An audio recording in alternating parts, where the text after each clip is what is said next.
Hello, my name is Andrew, and today we're just going to briefly discuss something called a hyperforeignism.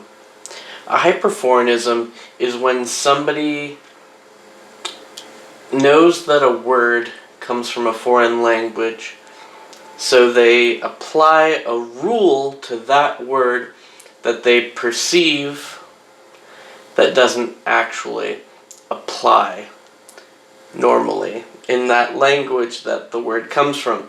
Let me give a couple examples real quick. For instance, in Spanish, there's a word that's jalapeno.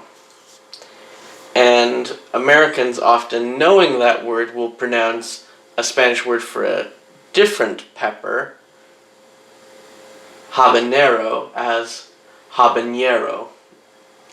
They use the enya because there's one in jalapeno, and they just apply that to different ends.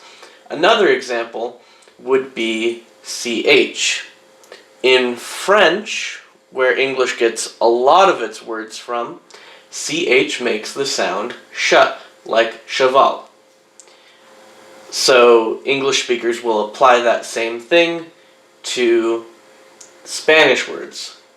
Instead of saying Che Guevara, they will say Che Guevara, which is not correct. These hyperforeignisms aren't just limited to mistakes in Spanish, though. A good example that I find personally funny is the term meaning blow of grace or blow of mercy in French.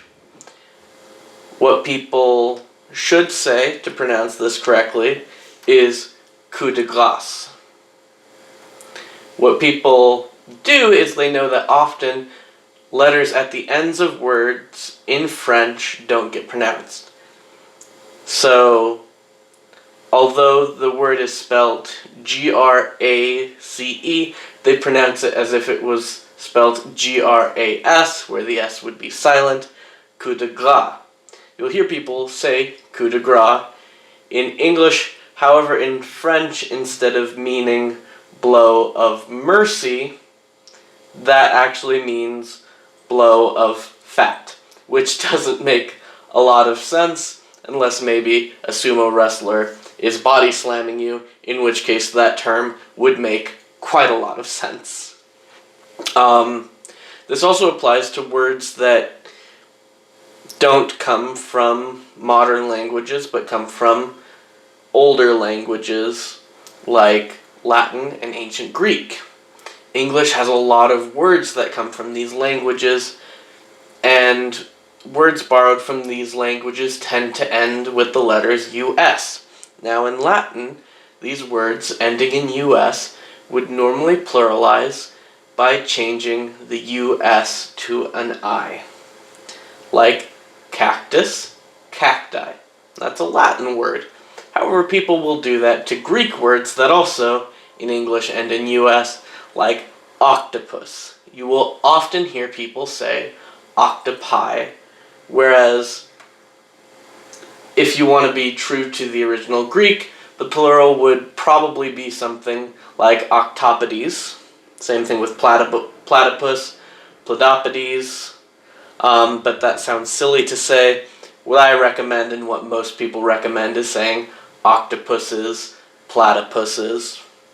Another good example of something like that is the word moose. Because it sounds like the word mouse, we tend to treat it like the word mouse, and we provide German plurals to it. We try to say things like mies for the plural of moose, or moosen, but it's adopted from a Native American language, and the plural for moose is actually just still moose. Now, why does any of this matter? Well, it probably doesn't. If you're speaking English, what matters is that other English speakers understand you. If you're speaking French, what matters is that other French people understand you, so on and so forth, to every language in the world. However, it's just an interesting phenomenon. It's something that's cool to look at.